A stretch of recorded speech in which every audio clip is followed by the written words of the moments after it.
Greetings, dear friends. Wishing you all a good Monday evening. This is our 39th video in the Divine Order and the Universe Reading and Commentary series. Welcome, dear sister. Good evening, everyone.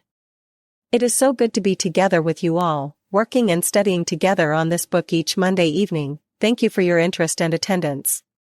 We will give a summer break after this evening and continue our series on September. So, this will be our last video with my dear sister Oya. I am sure we will find other opportunities for working together, dear sister. We have been working together for inner studies, lectures, workshops for years. And I think this summer break from this series may be beneficial for our dear friends. They can rewatch the previous videos, check the previous answers to questions, they can read and study the book by themselves, etc. And because our level of consciousness changes all the time, when you reread this book, you may find that you are like reading a new book. And new questions may arise in your minds. For example, in the last 2 months, as I accompanied Tülin in this series, I found that I discovered new layers of meanings about many concepts which I had given public lectures about in the last 8 years. As I study the passages together with you, I revised many things in my mind and understanding. This is a book to be studied again and again. Before I continue reading, let me thank you so much for your company during the last 2 months, dear sister. It was such a pleasure. Pleasure was mine. Thank you for inviting me to join you as a commentator in this series. As we discussed many concepts, I revised some of my understanding about these. And you know, teaching is a good system because while we teach, we understand what we teach better. Alright, let's start reading. We have discussed the knowledge and love of the factors enriching essence knowledge. However, besides these, there is another component as well, playing a powerful role in the increase of essence knowledge, which has not yet been appreciated by mankind. These are the influences sent to the beings of mankind by those beings in duty at various levels of evolution in the world. These influences increase communal knowledge values acquired both individually and usually through these individuals, in ways and forms which cannot be guessed at by mankind. And we call people who receive these influences mediums. For mankind, mediumship means acquiring sensitivity to receiving universe influences and universe vibrations. In the world, the most significant of the influences effectuating mediumistic reactions is sublime intuitive influences. In the makeup of mediums, the possibilities and power enabling to easily express the influences sent are more. This rule is valid for physical mediums, as well. However, the difference is that, in the former, incoming influences are very subtle vibrations pertaining to the sublime comprehension combinations.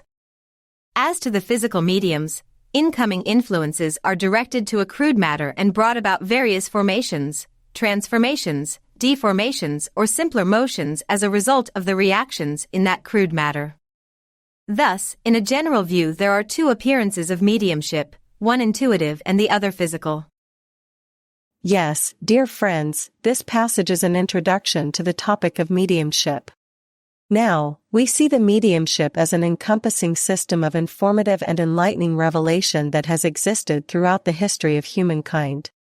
Because all beings in duty utilize this informative mechanism in order to support us in our developmental journey as the family of humankind. And of course, this mechanism of revelation is multidirectional, and as we read in this passage, mediumship points to not only our physical existence in this physical world but also other, more transcendent levels of our existence. And the divine order and the universe states here, 2 appearances of mediumship.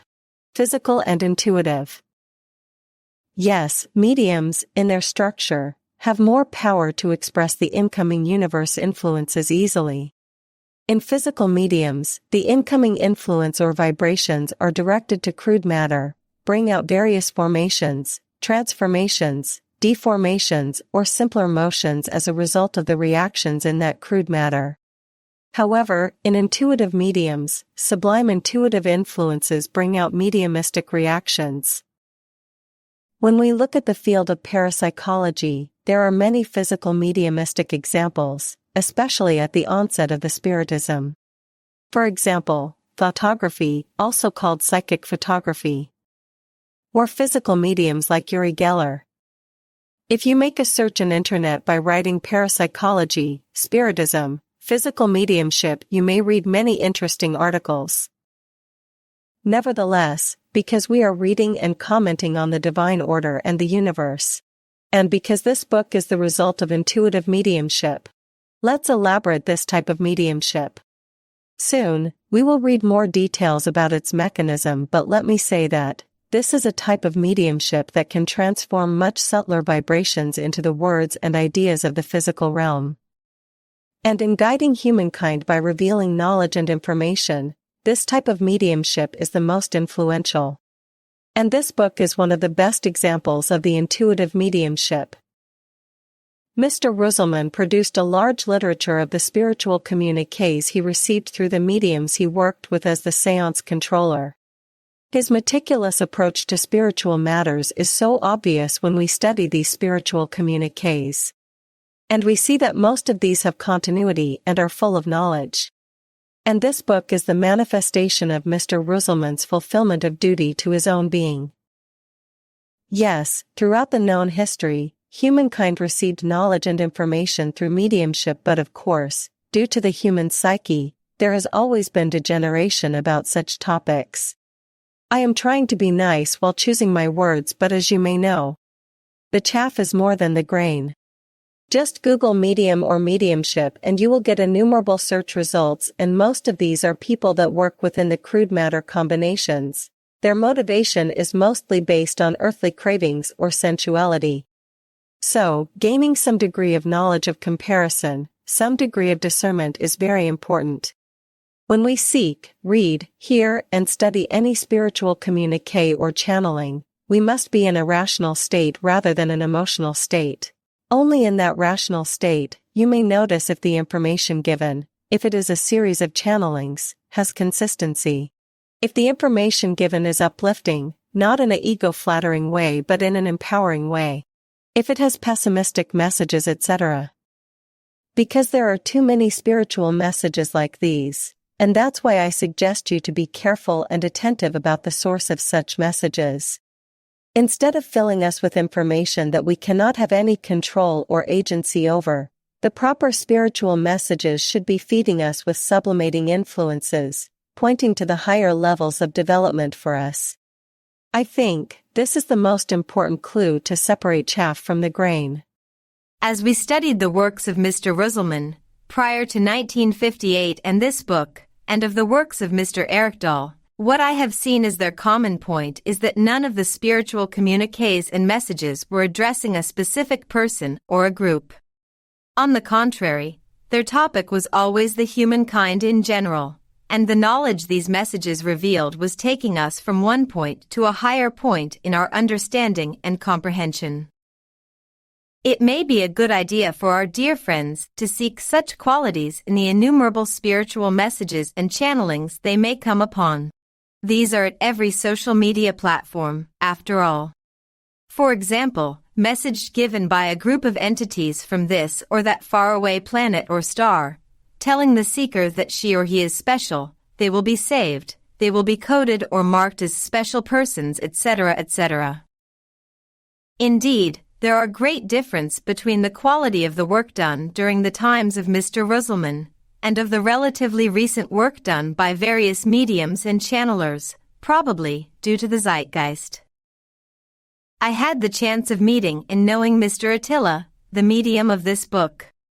And of course, during our chats and conversations, many times we asked him to tell us about his first-hand experience of having this connection with the plan. Mr. Ruhselman begins and completes this work, these spiritual communiques the divine order and the universe is founded upon, within 8 months. However, way before this started, the medium of this book, Mr. Attila, he was around 16 or 17 at that time, he was having many phenomena like sleepwalking, astral travels, etc. And because he was clueless about managing these altered states of consciousness, he was referred to Mr. Ruhselman. And when they met, Mr. Ruhselman understood that this young man is a very sensitive, intuitive medium. We understand that for that kind of sublimating spiritual communiques, having a highly sensitive medium is not enough. I mean, Mr. Attila does not go into trance and start talking right away. No. First, a being in duty was assigned to Mr. Attila for preliminary work which included modulation of the influences through Mr. Attila's dreams, acclimatizing him to higher influences, etc. Then, that being is replaced by another field of influence. And Attila had told us that when the first being is replaced, he felt an emptiness and he felt deeply confused. And when this knowledge was incoming, he felt like he was under a heavy bombardment of light, visualizing the incoming knowledge and influence as beams of light. And he told us that Mr. Ruhselman gradually elevated him to the level of those influences, and only after Mr. Attila became harmonized with those influences, the knowledge in this book could be received properly. When I asked Mr. Attila what this experience of connecting to the plan was like, he told me, "Imagine that there are thousands, 10,000, 100,000 of beings, and also that many Mr. Ruhselmans, yet there is only one voice. I mean, one can get a smallest sense of the plan of duty by these words, like it is an immense multitude but at the same time, an immense oneness." And Mr. Attila told us he became overwhelmed and cried a lot at times when the incoming influence was especially strong. But we understand that Mr. Ruhselman acted as a lightning rod, attracting this knowledge given by the plan. Mr. Ruhselman was the conductor, and Mr. Attila was the medium between the plan and Mr. Ruhselman. And this modulation of incoming influences is like a radio. Do you remember when we tried to find a radio station? Turning the knob to right and left until we find the frequency of the proper radio waves transmitted from the station we'd like to hear. And also, the fact that the content of the knowledge in this book is somewhat beyond the daily consciousness of a teenager at that time. And, we will read about this later, but the words uttered through his mouth were received by a technique called psychic disassociation. For now, I can tell you that as this technique is applied, the consciousness of the medium is active. The medium is not unconscious, receiving the knowledge by images and conveying the knowledge to the sitters or the controller of the séance. In other words, as the medium conveys the influence of knowledge through words, his or her personality continues to observe the whole process. Most frequently asked question to us is, do you still do mediumistic studies in your society or foundation? Do you communicate with Mr. Ruhselman? With Mr. Erikdal? With Mr. Attila? Well, let me reply to these questions once and for all. No, we don't do any mediumistic study in our society, like Mr. Ruhselman did. Of course, many mediums visited our society within the years since then, and their materials were studied, and even if some of these mediums were channeling good influences, the level of knowledge conveyed by them were found unsatisfactory when compared with the works done earlier. And, we don't feel a need to conduct spiritual communiqué séances in our society, because, firstly, none of us is a Mr. Ruhselman, a Mr. Erikdal. With their own unique backgrounds and personalities, they fulfilled their duties. And secondly, and the most important reason is that we see our duty as to study and disseminate the knowledge given by the plans, through the works of Mr. Ruhselman and Mr. Erikdal. We have an immense literature in our hands as a legacy of their earlier work, and through the inner studies among our members and the public lectures, we try doing our best to comment and interpret this knowledge by understanding it better and better. And all our members and friends at the spiritual societies in our country work in this direction, because we see this task as our duty in this life. You know, the divine order and the universe was kept closed until 2013. And of course, until that date, the most important spiritual communiqué work done in the society was under the mediumship of Mr. Erikdal. And now, when I look back at the body of communiqués titles as the Plan of Faithful, I see that this was preparing us to the divine order and the universe's disclosure. We had the privilege of meeting him, working with him until the day he died. And later, we had the chance of learning about Mr. Attila, as the medium of this book, and we see that after completing his duty, he also led a modest life with his family and friends until he died.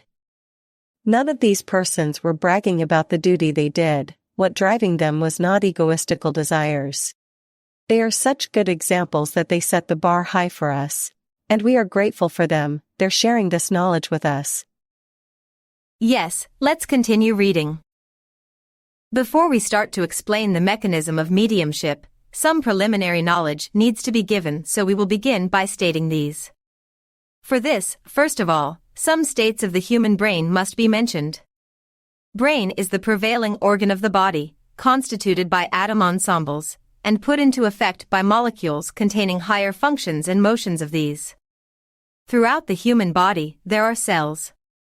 And each has certain particular frequencies of motion. The more the motion of a cell, the higher is its degree of power and activity.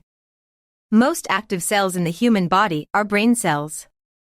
Actually, by means of this excess of motions, brain cells can receive impressions belonging to the world. Likewise, the parts in the brain where the motions of molecules are the greatest, which represent the consciousness center, are the most fluidic and powerful parts. Thus, consciousness centers have high frequencies which correspond to their high functions. Brain cells have, in the accustomed states, certain frequencies particular to them. These can increase for various reasons. And when increased, their activities and powers increase as well. So, the beings sending influences to mediums govern the functions of these as they wish, by increasing the motions in the centers they want to use either directly or via the channel of consciousness. Let us give a comparative example with relative numbers. Imagine that frequency of consciousness centers molecules in accustomed states is 40,000 per second, when in a trance state, that is, when the medium is under the influence of a being, these frequencies elevate to 60,000 or 70,000 per second. So, with this increase of frequencies in the consciousness center, activity there increases as well as comprehension expanding. Expansion of comprehension depends on the increase of this frequency. And the increase of the frequency occurs as and when the being sending that influence deems suitable. So, by increase of motions, the medium's ability and comprehension to express the meanings of influence received increase as well.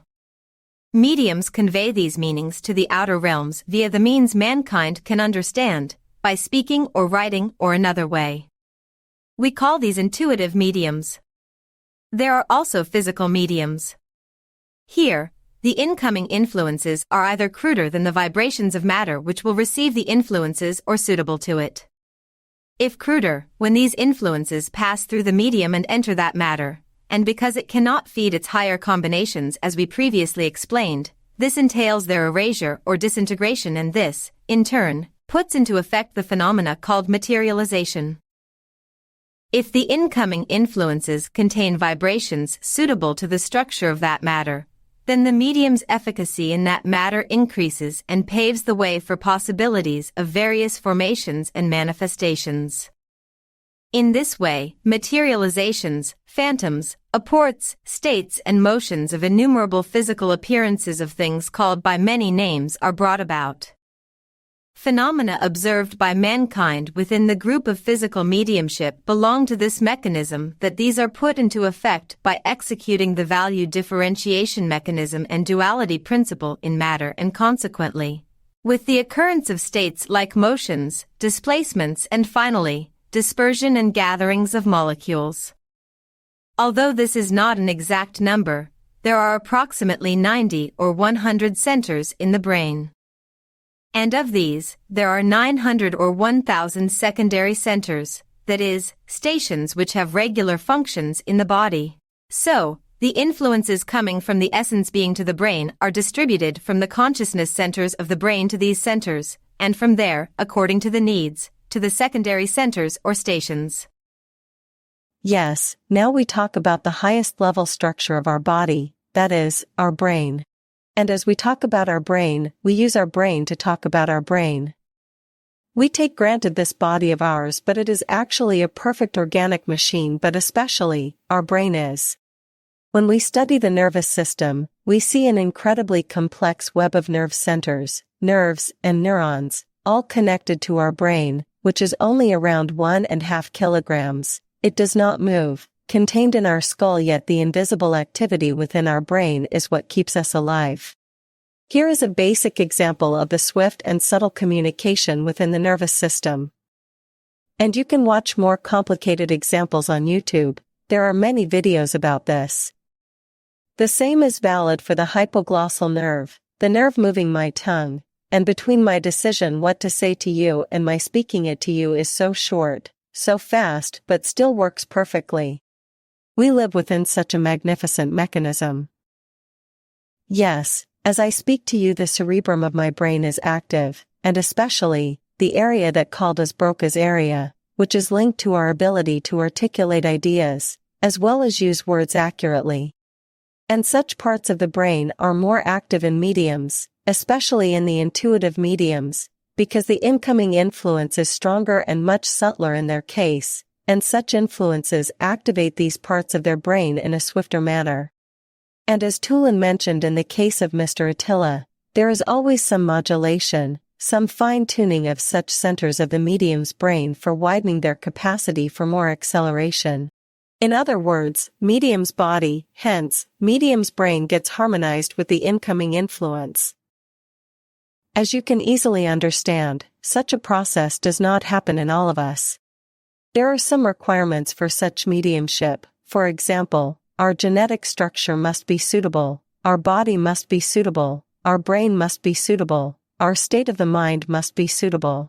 And of course, such a duty must be outlined in our life plan. And please don't forget that, all of these is required for the ability of conveying the high-level influences.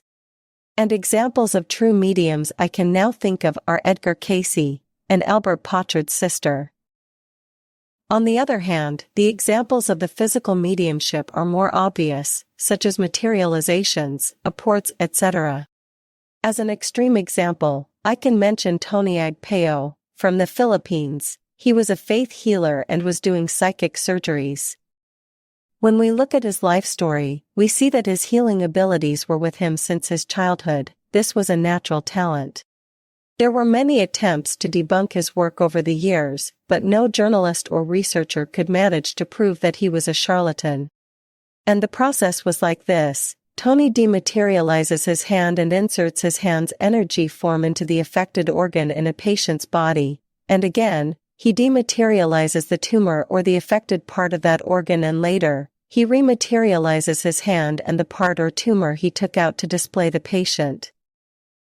So, without opening the patient's body, he was performing surgeries. That's why this is sometimes called bloodless surgery. Nevertheless, he was making a slight cut with his own knife on the patient's body to draw some small amount of blood. And he was explaining to researchers and journalists that because patients need to see some blood to be convinced of a procedure is done on them, he was making this. Of course, there have been and will be charlatans deceiving people by claiming such abilities, etc. So, we suggest you to be discerning. Just look how such people live their life. Are they after fame, recognition? Are they after taking you money with impossible promises or false results? In short, are they acting from the side of duty or earthly cravings or sensuality?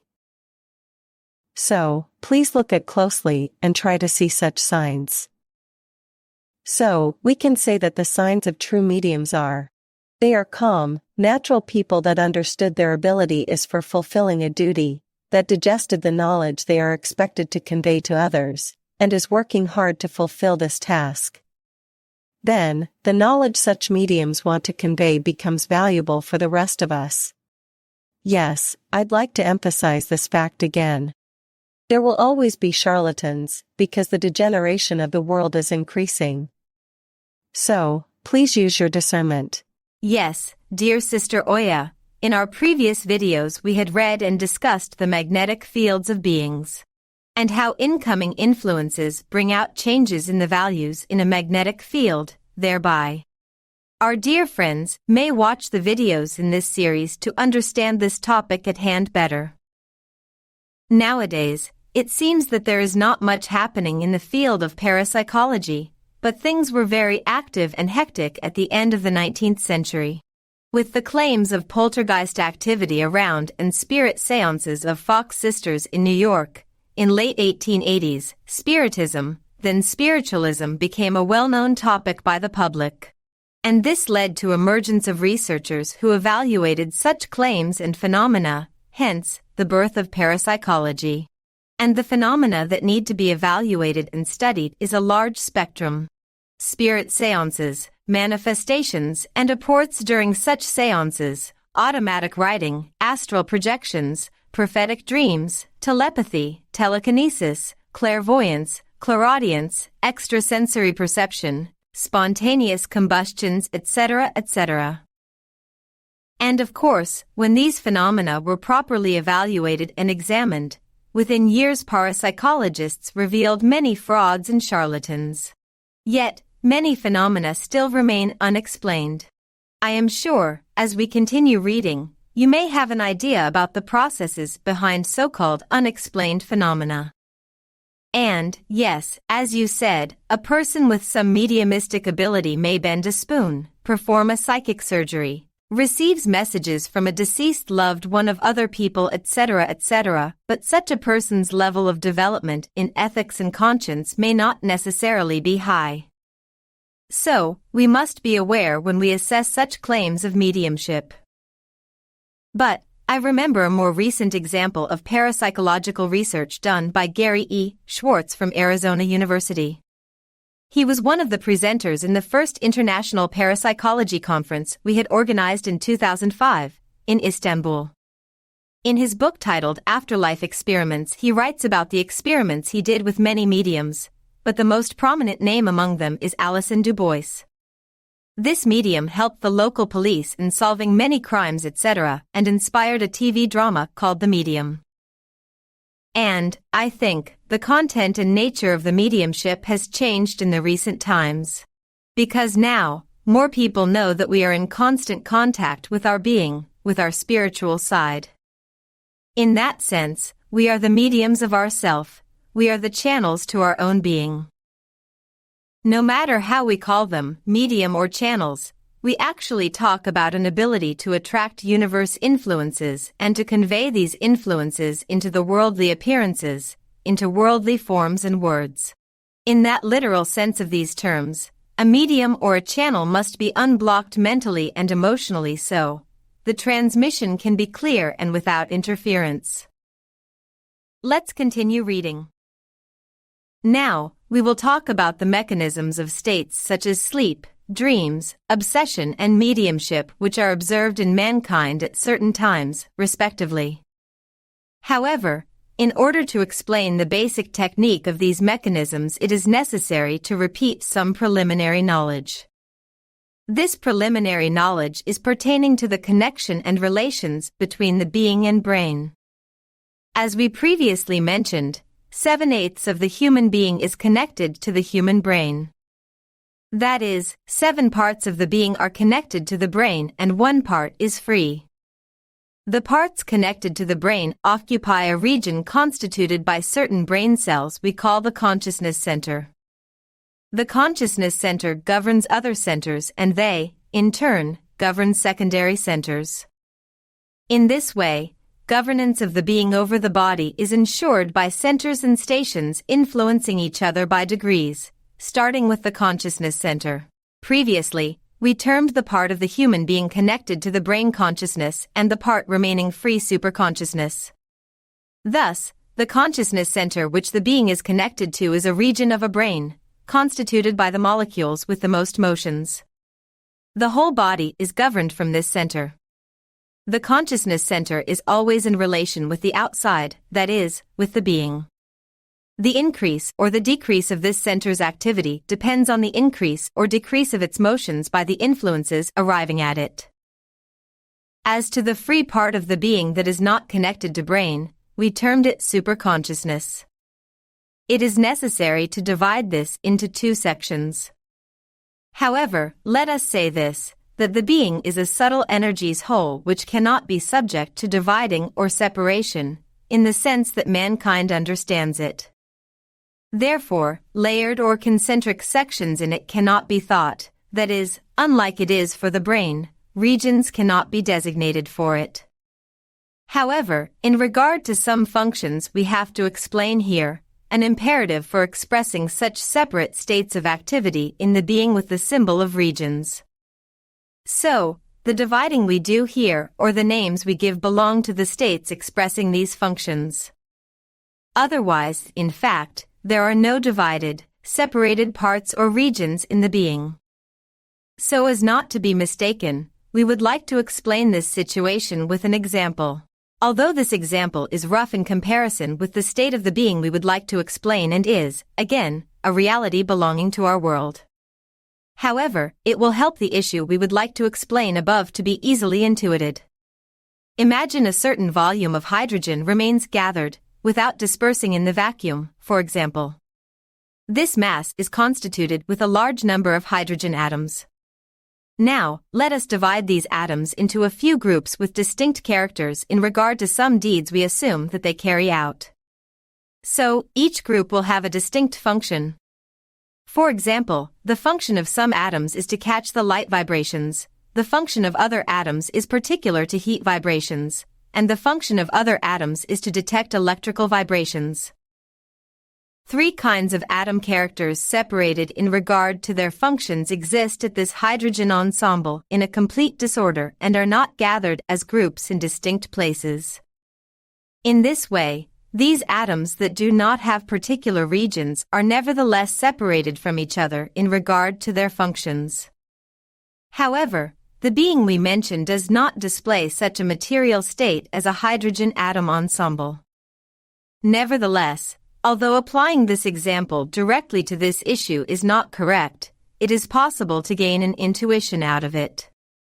For, it is certainly understood from the knowledge we have given so far about the being that even thinking of a certain mass in a certain place for the being is not appropriate.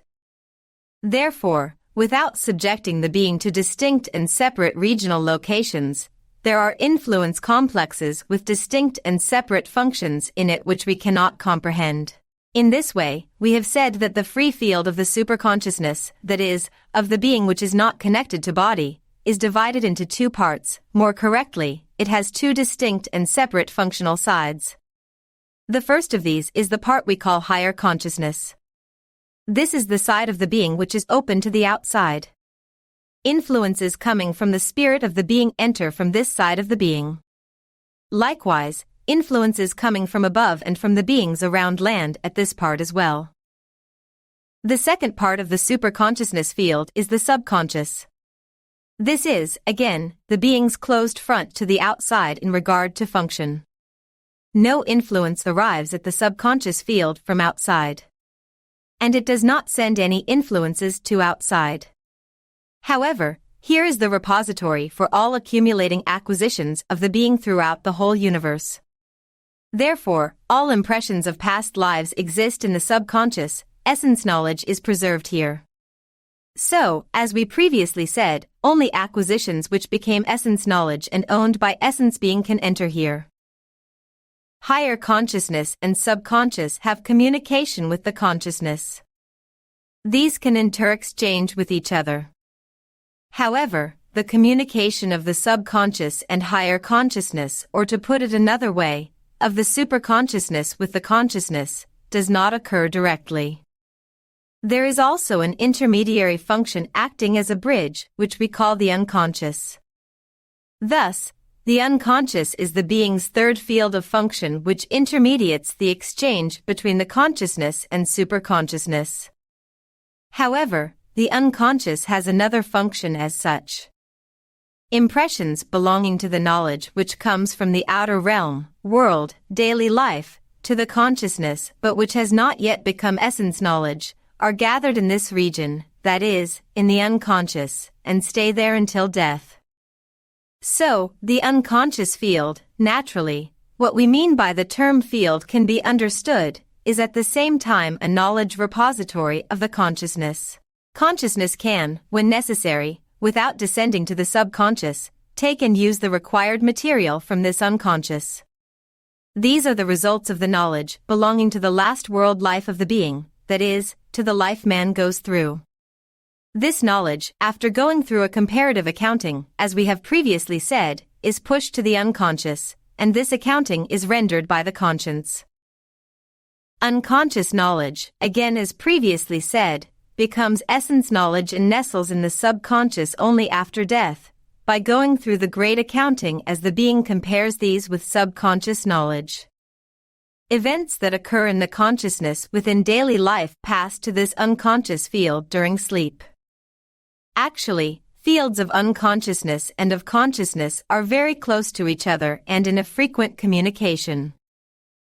Once again, we see the specific teaching method of this book. Previously, the topic of consciousness was stated.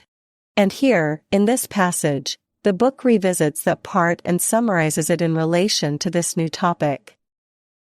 As you were reading and discussing the topic of consciousness in the 19th video of this series, there was a slide detailing this new model of consciousness. Let's share it again. This model of consciousness is very encompassing and explaining so many things, especially the mechanism behind the so-called unexplained phenomena. If we can understand this model, then explaining many other things regarding dreams and types of mediumships becomes easier.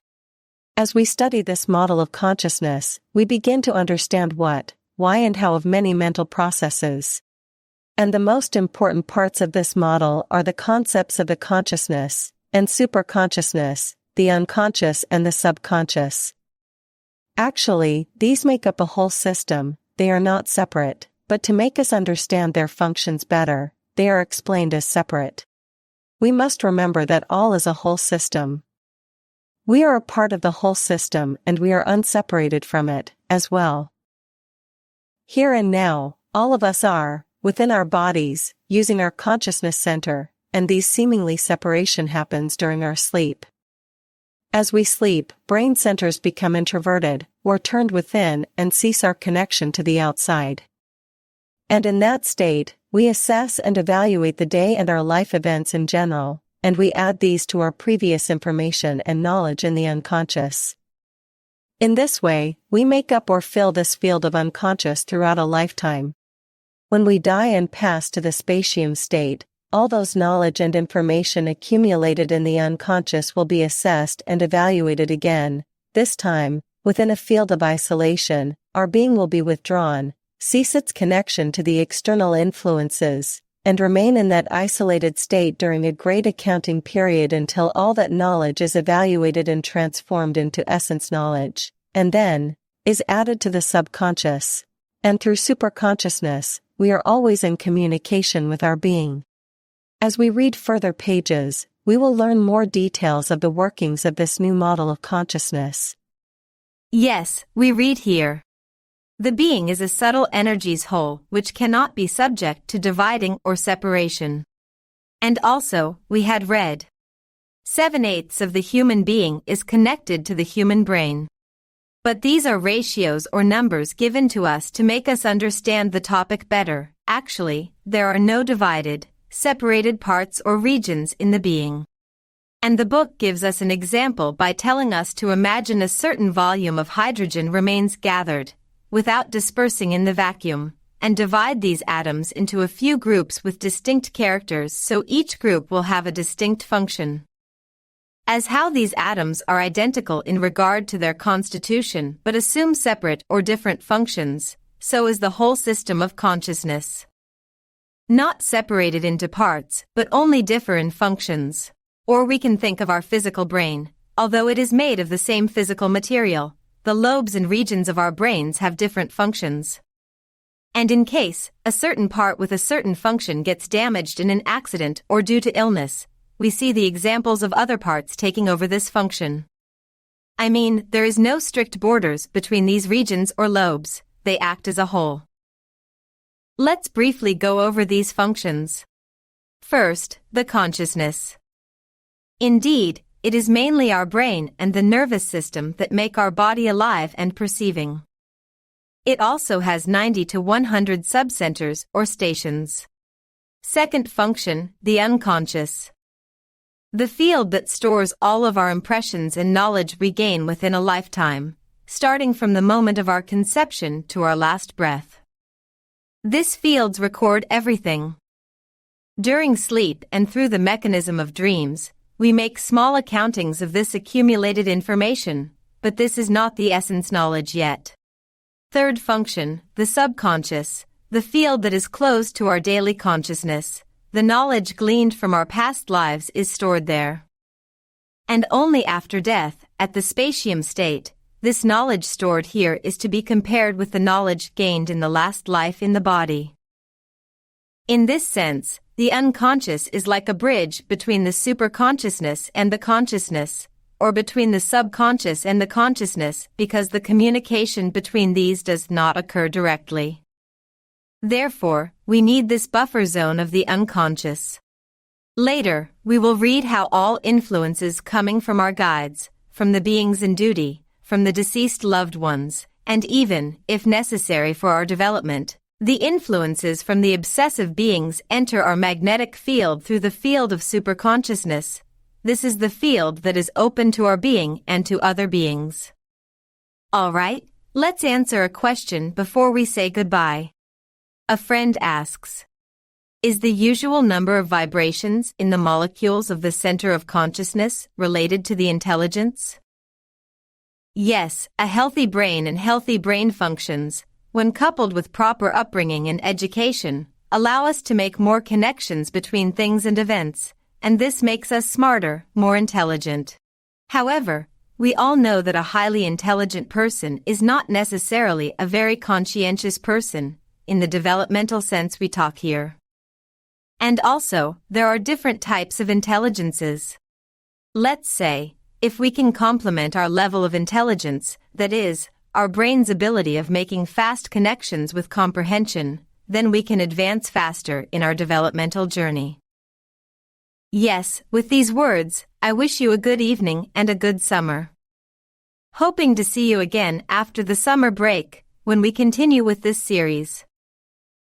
Thank you, dear friends. Working together with you was a pleasure. Hoping to see you all in our lectures in Izmir.